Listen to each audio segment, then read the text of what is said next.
everyone, and welcome to the Ivanti Security Insights podcast. This is Chris Goettl. For those of you who haven't been on the show before, I'm the Vice President of Product Management for Ivanti's endpoint security products. This includes a variety of our security solutions, like our client security solutions around patch and mobile security solutions around like mobile threat defense and other things like that. And in general, I'm just an evangelist who is into the security space. Joining me on the podcast is our very own Daniel Spicer. Daniel, introduce yourself for those who haven't been on the show before. Hey everyone, and thanks for listening in. My name is Daniel Spicer, and I'm the Chief Security Officer here at Ivanti. I focus on security in all shapes here, whether it is corporate security or security of our products. But I have a natural interest and a background in security, especially in incident response and trying to figure out how a security issue actually happened in the first place. Awesome. Thanks, Daniel. So for those of you who may have been out at some of the recent trade show events, we just got back from the the RSA event in California, and in DC, where I was at last week, we also got back from the Gartner cybersecurity event. And we thought it would be a good idea to kind of chat about, getting back into the swing of things, getting actually back out in front of people was interesting. But Daniel, I saw a few trends and other things here that I wanted to pick your brain on today, and I think some of our listeners will be interested in it as well. Let me start by just saying, for both ends of the country here in the U.S., we had some interesting returns to the face-to-face events in the cybersecurity space. I was keeping in touch with my colleagues that were out at RSA, and they were talking about the volumes there were feeling like, truly like pre-COVID level. People were out, they were interacting, they were excited to actually be face-to-face with their peers and organizations again. In DC, it felt very much the same, especially in like the first opening, day and a half. I think it felt really good to get out there and do that again. It became very apparent though that like for all the sessions that you went to and everything, all of the Gartner presenters were told to really be excited about getting back to face because you started to on day 3, day 4, every single session still started with, God, it's great to be back in person and so excited to be here. And like, it's like, okay, how many times did you have to repeat that already this week? So I think it was a good return to actually interacting in the space again. Now, Daniel, I think there were a couple of interesting trends that came up. Especially, I attended an analyst session at the Gartner event that talked about 8 different predictions, and I'm going to touch on a few of those today. Now, just to preface these were not yet official Gartner predictions. We'll see if they become, official at some point here. But I thought they were a great kind of dialogue that we could have here today. The first one is around zero trust. So they came out saying that in the next few years, about 60% of organizations are going to attempt to implement zero trust, and half will fail to recognize the benefits of zero trust. So Daniel, I think the first thing right off the bat is, do you believe that 60% of organizations are going to attempt to implement zero trust in the next 2 years? Yeah, I think that makes a lot of sense. I think that's very likely, considering how much attention it's received, not only in the market, but also from government agencies. You look at the Biden administration really forcing that zero trust down, and as we talked previously on the show, anything that comes from the U.S. federal government like that has a downward effect that eventually pushes to a much wider portion of the market, rather than just defense contractors and government organizations. And we're seeing similar requirements come out of other countries. So I think it makes a lot of sense that a lot of people will try to implement zero trust. I guess the challenges with getting benefit is definitely in the prep work. I don't know that a lot of organizations fully understand what zero trust is. I think we're still wrapping our heads around it ourselves sometimes. And especially in the networking side, I want to touch on that a little bit because a lot of organizations are simply not ready today to go ZTNA, right? There's a lot of pre-work that you have to do with network configuration in order to get the full benefit. If you can't properly isolate the individual applications um, from each other and perform a good micro segmentation across your environment, you don't really gain that benefit because at the end of the day, you start falling back into a layer three, and then you didn't make a real improvement between a traditional VPN appliance compared to a zero trust network access solution. No, I think you're spot on, and that kind of matches with. So I spent the rest of the week really trying to find some conversations to pick people's brains about how they felt. Trying to achieve zero trust could be challenging within organizations. So I think one, the definition did come up regularly. What is the definition of zero trust? It's not a technology; it is a strategy. And to your point, if you haven't done some of that foundational groundwork, it's going to be very difficult to recognize those benefits. So you touched on the networking side and the microsegmentation. The one that I found with a couple of conversations with a few of the of this analyst peers throughout the rest of the week was around applications and who should have access to them. So how many organizations actually know here's all the applications that we run into our environment? Even more so, how many of those organizations can actually understand who should have access to that and actually map that out? Now, how most organizations, again, kind of getting feedback from the different analysts that I interacted with, how most organizations are tackling that today is basically putting the ZTNA solution into learning mode and seeing what are all the software titles that are being accessed and who are all the people that are accessing them and getting a baseline. Well, how accurate is that baseline? Are those people supposed to have access to those applications? Is there anything that we've now grandfathered in that's already inaccurate right off the bat? And I think, Daniel, you and I have talked about the identity life cycle many times before, but onboarding and offboarding a user is just part of the problem. There's all the different transitions that user may make during their life within an organization.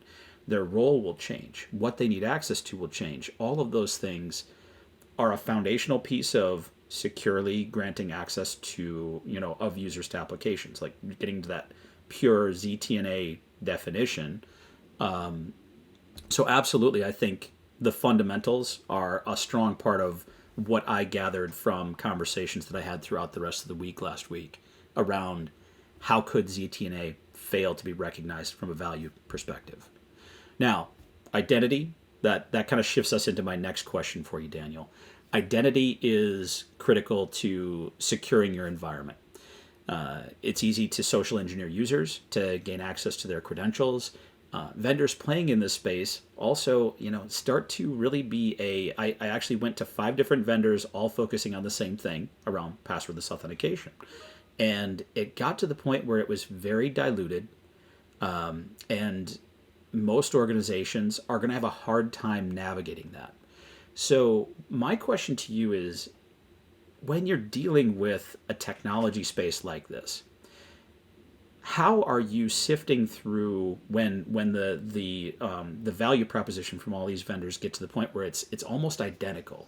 How are you sifting through that to try to really understand who is the identity or the vendor I should pick? Now, in my case, the example was identity was the set of vendors I was looking at. But this really, as I walked around the show floor, it was happening in a number of spaces. Even the ZTNA vendors started to sound quite a bit alike. A little bit of differentiation about what they were doing, but tell me a little bit about how do you get to a clear definition and truly start to weed out vendors as you're evaluating them? So again, I'm going to talk about the importance of preparation again.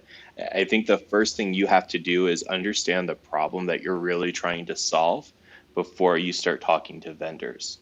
That makes it easier for you to ask smart questions and start shrinking down that list of vendors. Um, there are going to be differences between the vendors. Otherwise, there's no reasons for so many players in this space. So there's either going to be some kind of implementation difference or some kind of feature functionality difference, and you have to know your objectives and your use cases before you really talk to these vendors. Otherwise, you're just going to end up running in circles. Now, if you can afford to take a bit of a hit to your mailbox in terms of how many responses you get, sometimes it helps to talk to some vendors up front just to get an idea for the field. And then that can actually feed in to help you narrow down your use cases.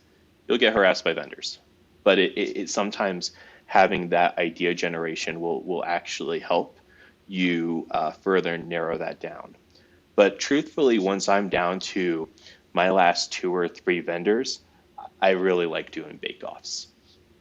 And I think that in doing that helps you kind of weed through like some of the real life challenges for onboarding, some of the places where maybe the feature doesn't fully work as it was prescribed to you. And we actually did something very similar when we were changing our MDR vendor here at Ivanti.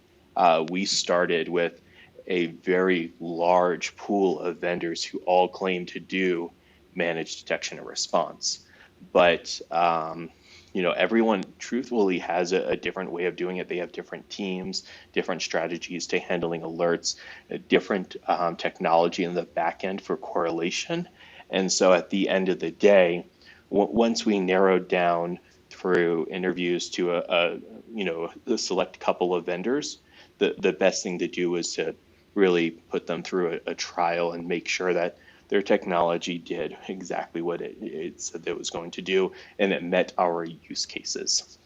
And at the end of that, we did have a true clear winner. So I know that bake-offs can be time consuming, but when you think about how long some of these products or services sit in your environment and how important they are to your overall strategy, it's definitely worth the time investment.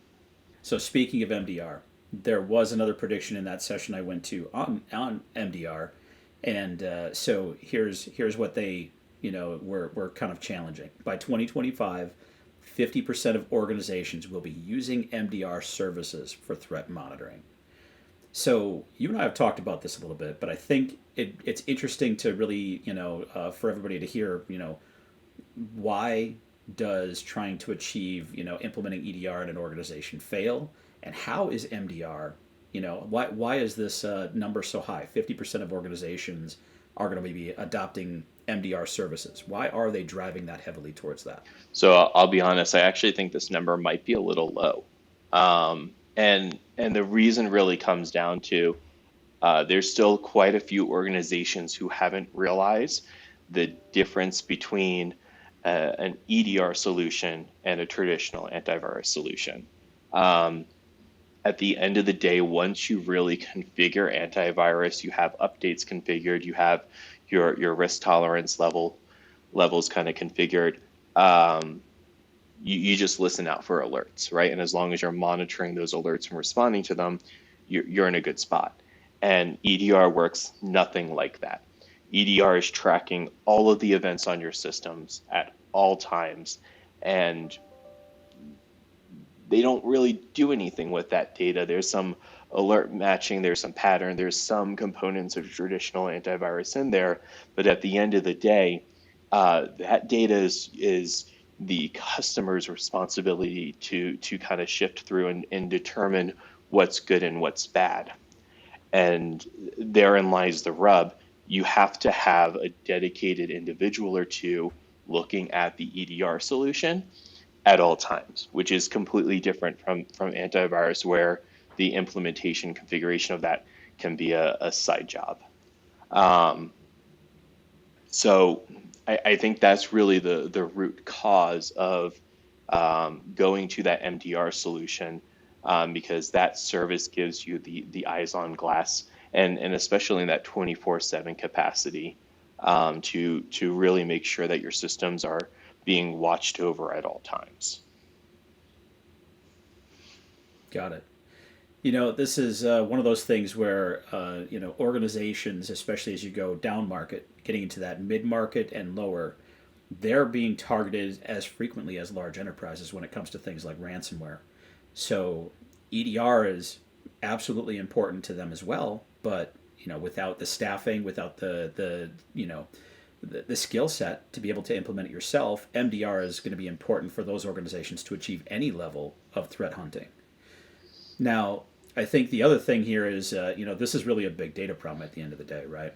You've got, you need to have more information to be able to properly spot attacks and not have the false positives that could occur. And having more data means you're going to need more eyes on the problem. So having that MDR to supplement your own staff as well, for those mid market and up, definitely makes a lot of sense. You got anything else you want to add to the EDR MDR conversation? Yeah, what's actually really interesting here is it's not just a false positive problem, but it's also finding true anomalies, right? When you consider EDR to be a big data problem, when you have enough good data from a large number of customers, you actually can find anomalies faster as well. And so all the organizations of a particular MDR service actually benefit from that big data problem that the MDR providers are solving, right? Because they are encouraged, right, to shift through that data as fast as possible, and that means they're going to find anomalies in your environment specifically faster, even though it's not showing up in another environment, because they now see that it's not just an anomaly in your environment, it's an anomaly from all other of their customers' environments. So it's not just a false positive, but it's also a true positive benefit as well. Excellent. All right, I'm going to shift gears on you a little bit here. We're going to speak in a little bit of a different direction. One of the additional predictions that were in that session was that by 2025, 40% of boards of directors will have a dedicated cybersecurity committee within that board of directors umbrella. Now, saying that, that puts a little bit more on all of our listeners here. What are some things that they should be preparing for? What are the types of messaging that they're going to want to make sure that they're prepared to be able to roll up to the board? What type of visibility is this going to mean, for that board coming into the broader organization? That's a really interesting prediction. I think the first thing I'm going to say is I think the number's a bit high. And I say that because, believe it or not, 2025 isn't actually that far away. And we're still trying to get into this position where we're educating boards about cybersecurity. So I think that trying to create dedicated committees within them, we're not going to be at 40% to them because they're just not prepared for this. But I think the other thing that I would say is I don't believe that we would have a board dedicated to cybersecurity as much as maybe myself and a lot of our listeners may want. I think it'll be a little bit more combined because cybersecurity on its own doesn't answer the board's questions. At the end of the day, the board cares about risk and the risk that cybersecurity brings to the organization that they're the board of. So I think it'll end up being a combined risk or an expanded risk committee that includes more details about cybersecurity. But I bet you we're going to see a little bit of privacy come in as well. I've said this on other podcasts.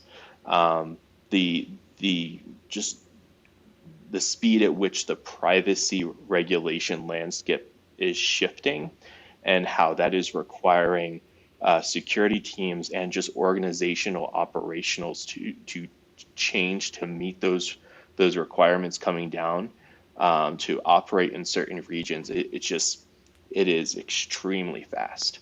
And so I suspect that this will be some kind of combination between those two. But that said, that's not quite your question. Your question is, what do we have to do to prepare, right? And I think that the best way to prepare for this in any way is to make sure that you have good metrics and good KPIs.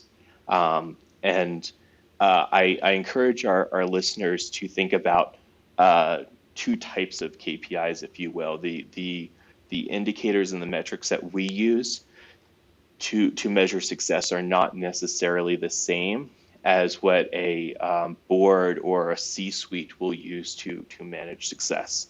You have to find a middle ground between those to make sure that you have the indicators that help you understand where you need to make tactical improvements and changes. You need a different set of indicators to help drive influence on convincing them to put certain investment into security programs or privacy programs so that they improve on a larger scale. And those KPIs are just different. All right. So, we're going to wrap here for today. One thing I do want to remember or remind everybody of is this was all part of a session that a couple of the analysts did at the event last week. I thought that they were a great way to really kind of drive some discussions around this. And really, it was a couple of good, interesting points that I think are relevant for a lot of people in either their processes that they're trying to improve within their organizations in the next year here, things that should be on top of mind if they're not already for a lot of organizations. So, thank you everybody for joining us today. I hope this was, first of all, informative that, like, if for those of you who weren't able to get out to any of these events, the world seems to be getting back to face on some level, and it really did feel like that being out at that event last week.